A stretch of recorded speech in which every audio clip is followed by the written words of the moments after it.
Hello dear student, welcome back to our channel Poonam Aswal classes. So today we are going to start a new chapter question answer and chapter name is The Book That Saved the Earth. Okay, now first question is why was the 20th century called the era of the book? 20वीं शताब्दी को किताबों का युग क्यों कहा जाता था? Answer is 20th century was called the era of the book because there were several books that explained everything. These books taught people how to, when to, where to and why to. इसका मतलब है कि जो 20वीं शताब्दी का युग था उसे किताबों का युग इसलिए कहा जाता था क्योंकि उस टाइम बहुत सारी बुक्स हुआ करती थी जो कि बहुत चीज़ें हमें एवरीथिंग एक्सप्लेन करती थी, जिसमें हम क्या करते थे, किताबें लोगों को क्या बताती थी, कैसे, कब और कहाँ, क्यों की शिक्षा देती थी. कौन? Books. Now second question is Who tried to invade the earth in the 21st century? 21वीं शताब्दी में धरती पर कौन आक्रमण करने का प्रयत्न करता है? Invade means आक्रमण करना. Answer is Martians try to invade the earth in the 21st century. 21st century में कौन आक्रमण करने का प्रयत्न करते हैं? वो करते हैं मंगलवासी लोग 21st century में आक्रमण करने का प्रयत्न करते हैं. Now question number third is what gases are made by think tank about the books found on earth? Earth पर पाई गई बुक्स से थिंक टैंक क्या अनुमान लगाते हैं? Answer is Think Tank guesses several things about the books found on the earth. He guesses that these books may be hats, sandwiches and secret codes. तो जो थिंक टैंक होता है वो बहुत सारे गैसेस लगाता है उन बुक्स के ऊपर, उन किताबों के ऊपर जो कि अर्थ में मिली थी. तो वो क्या गैसेस लगाता है कि शायद ये जो बुक है, ये बुक क्या है, हैट होगी या सैंडविचेस है या कोई सीक्रेट कोड है. तो ये सारे के सारे गैसेस लगाता है. कौन लगाता है? Think tank. Now think about it का first question. Noodle avoids offending think tank, but at the same time he corrects mistake. How does he manage to do that? Noodle think tank को नाराज नहीं करता, लेकिन उसी वक्त उसकी गलतियों को वो सही भी करता है. किसकी गलतियों को?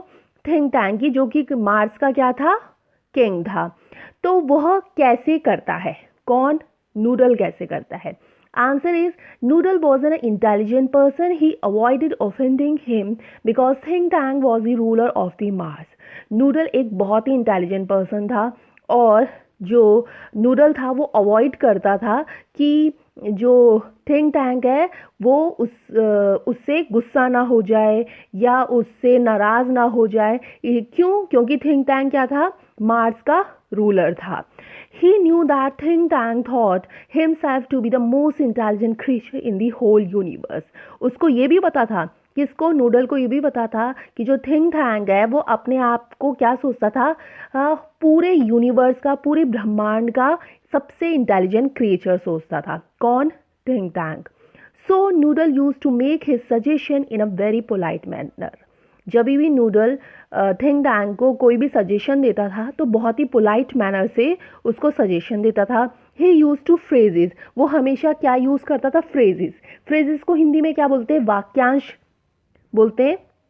तो वो उसका प्रयोग भी करता था, जैसे such as forgive me your cleverness, मतलब क्षमा कीजिए महोदय, या प्लीज़ एक्सक्यूज़ मी, कृपया मुझे क्षमा करें, एंड योर ब्रिलियंस, यानी आपकी प्रतिभा. ऐसे ऐसे करके वो उसको सजेशन देता था, मतलब इन वर्ड्स को यूज़ करता था और उसके आगे जो उसे सजेशन देने होते थे वो सजेशन देता था. तो इसीलिए नूडल थिंक टैंक को नाराज़ भी नहीं करता था, लेकिन जो थिंक टैंक की जितनी गलतियाँ होती थी वो उसको सही भी कर देता था. कौन? Noodle. Now second question is If you were in Noodle place, how would you handle think tank mistake? यदि आप नूडल की जगह होते तो आप थिंक टैंक की गलतियों को कैसे ठीक करते? तो answer is If I were in Noodle place, I would also handle the situation the same way as Noodle has done. अगर मैं नूडल की जगह होती तो मैं बिल्कुल वैसे ही जैसे नूडल ने सिचुएशन को हैंडल किया था मैं वैसे ही हैंडल करती। It was a best way to rectify the mistake as one never get offend. Rectify का मतलब क्या होता है? रेक्टिफाई का मतलब होता है सुधारना। तो मैं बिल्कुल वैसे ही सुधारती ही थिंक टैंक की मिस्टेक जैसे किसने सुधारी थी? नूडल ने सुधारी थी। और उसको मैं नाराज़ भी नहीं करती। किसको? थिंक टैंक को। Now question number third is, do you think books are being replaced by the electronic media? Can we do away with books all together? क्या आपको लगता है कि जो बुक्स का जो स्थान है वो इलेक्ट्रॉनिक मीडिया ने ले लिया है? क्या हम बुक्स को पूरी तरह से हटा सकते हैं? Answer is yes, the books are being replaced by the electronic media. हाँ, ये बात सही है कि बुक्स को रिप्लेस कर दिया है किसने? इलेक्ट्रॉनिक मीडिया ने। One can go through several books with a click of the mouse on the computer. हमें अगर किसी भी बुक्स से कोई नॉलेज लेनी है तो हम उस बुक्स को ना पढ़ के हम क्या करते हैं? सिर्फ एक क्लिक करते हैं माउस का, मतलब किससे? कंप्यूटर से, और उससे नॉलेज ले लेते हैं। In future it is a possible that the student may carry laptop instead of books. और शायद फ्यूचर में ये हो भी सकता है कि स्टूडेंट्स बुक्स ना कैरी करके क्या कैरी करेंगे? वो लैपटॉप करेंगे। All the information may be store in a small chip.